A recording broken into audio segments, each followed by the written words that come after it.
Magandang araw mga kaibigan. Bigyan natin ng reaction opinion itong pahayag ni Yusek Claire Castro after ng SONA ng Pangulo na nagpatutsada siya kagad na wag naman kayo masyadong judgmental ng mga nagsasabi daw na may selective justice ang administrasyong Marcos. Ayun, ipinagmayabang malapit nang makasuhan si Romualdez. Masakit para sa akin. Ano na daw yun? Accomplishment na daw yun. Kaya huwag kayong magsabi ng judgmental ng selective justice. Ganun to yun. Ito. Pagkatapos ng statement na yan, ng Pangulo, ano na yun yung masasabi ng Palasyo? Bukod sa patutsada na may selective justice sa decision. Kaya nga po maraming masyado agad judgmental. Kasi even before, sinabi naman ng Pangulo na wala po siyang kikilalaning kulay, walang kaalyado, walang kamag-anak, kung saan lang po dadali na ebidensya. At ito naman po ay nasa kamay na rin po ng Office of the Ombudsman. Kung ano po makikita nila mga ebidensya, ay igagalang po natin. At muli, ang Pangulo po ay kung kinakailangan managot ang iba na masasabing sangkot, kailangan po managot. Mama, I'm sorry, last na lang. Magbibigay kayo ng grado sa Pangulo base sa kanyang SONA at grabe. Ako tatanungin nyo, syempre pag ako tinanong nyo, 100%. Wow. Pero, sabi ko nga, sa dami po ng accomplishments ng administrasyon, kulang po itong oras na ito dahil marami pa po. Marami siyang dapat na masabi sana patungkol sa accomplishments ng Bureau of Customs. Sa totoo lang po, parang sa panahon ni Pangulong Marcos Jr. at ni Commissioner Ariel Nepomuceno, talagang walang nagiging issue negatibo ang Bureau of Customs at napakaganda po ng kanilang mga achievements at mga nakokolekta. So isa po yan. Pati po yung pagbaba ng crime rate na accomplishment din po ng PNP.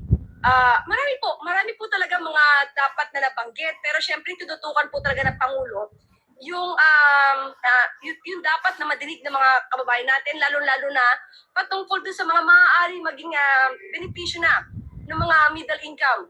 So, sana magtuloy-tuloy po ito at magtulong-tulungan po tayo lahat para ma-achieve po natin ang lahat ng gusto at nais po ng Pangulo para sa ating mga kababayan. So, second, masasabi niyo doon sa sinasabi niyo ng bayan na parang patinitili lang daw ang solusyon ng pamahalaan sa mga problema natin. In terms of flood control, for example, parang tinitili lang din daw ang mga solusyon natin. What does this SONA 2026 of the President say about those kinds of comments? Alam mo kasi, paano masasabing patingi-tingi kung patuloy po ang pagpapaimbestiga?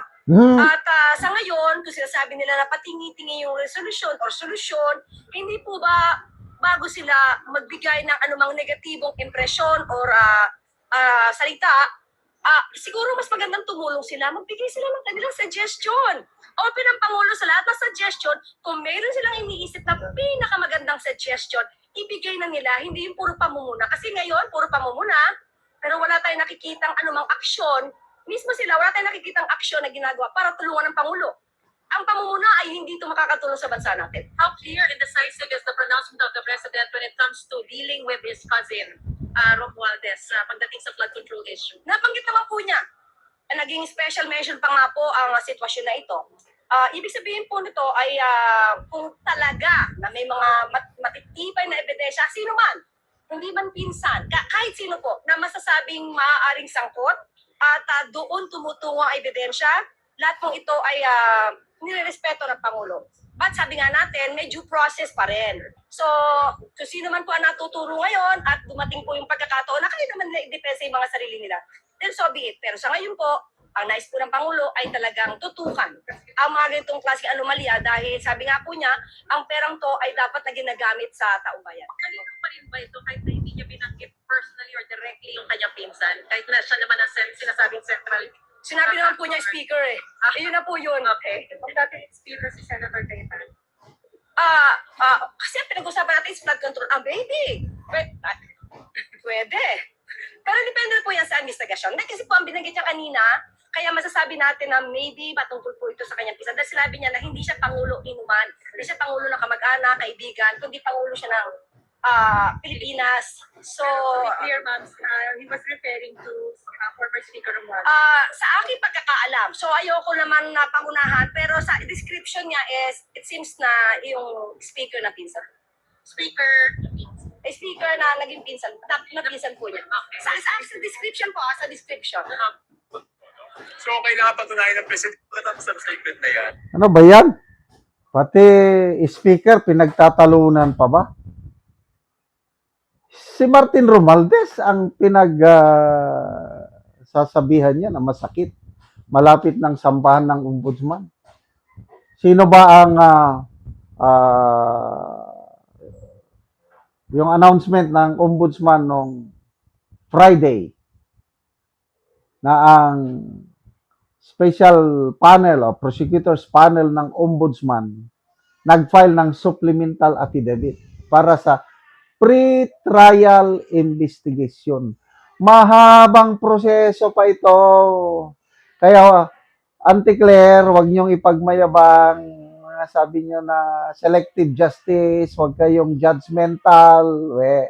Tapos, tama, agree ako doon sa sabi ng akbayan na patingi-tingi ang aksyon ng gobyernong ito, hindi talaga totohanan na habulin, panagutin ang mga magnanakaw sa kaban ng taong bayan. Walang mangyayari ito. Postahan tayo. Hindi nyo kayang kasuhan si Romualdez. Dahil marami siyang dadalhin sa libingan o kung tutumbahin nyo ako, tutumbahin ko rin kayo dahil marami akong alam. And I agree. Dahil ang flood control scam na ito ay hindi niya kayang gawin kung wala siyang, alam nyo na, hindi lang silang dalawa ni Saldico ang involved dito. Meron pa. Kung sino yon alam nyo na. Hindi na natin dapat sabihin. Salamat mga kaibigan sa inyong pagsubaybay sa channel nito. Nakakatulong kayo ng malaki sa tribong Talandig ng Bukidnon dahil ang income natin sa channel na ito is pantulong sa tribo. Namimigay tayo ng libreng yero at pako para makapagpatayo sila ng mas maayos na tirahan. Panoorin nyo ang video na ito. Nana ko dire sa balay ni Angeline Andayan nga taga Barangay Tikalaan, Purok 3, San Alahay, Talakag, Bukidnon. So mo na ni ang itsura sa iyang atop nga mga dagko dagid kaayo, so mo ni ang pulihan karon sa gitabang nga yero.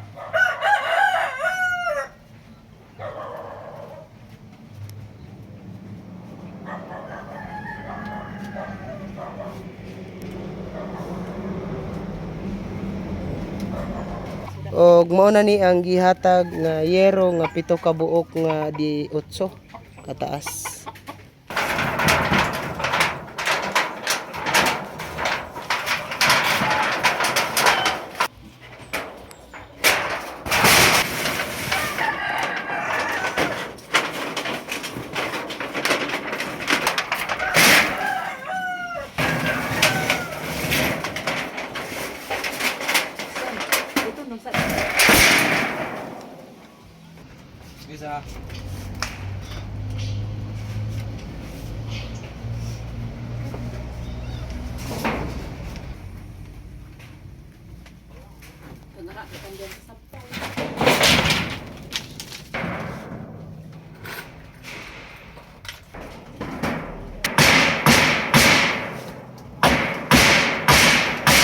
Ug karon humanagid sa ang ginatabang nga yero. Makita gid nato nga nakatugod sila.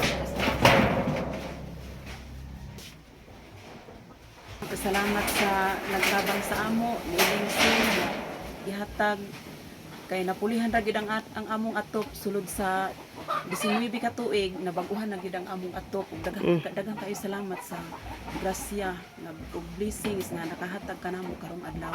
Daghang salamat gyud sa Ginoo. Nga unsa ra dayto imong trabaho dayto?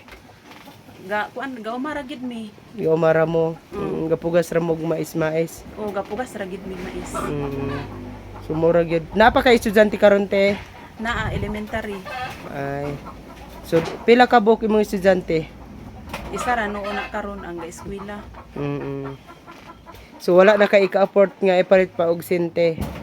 wala sa pagkakaroon, wala pag yun. So karon natabangan na ka, so nakaatop na gyud mo. Salamat gid kaayo, dako gid kay ang pasalamat nako sa Ginoo kay natagaan gid mi og sin. Salamat kaayo.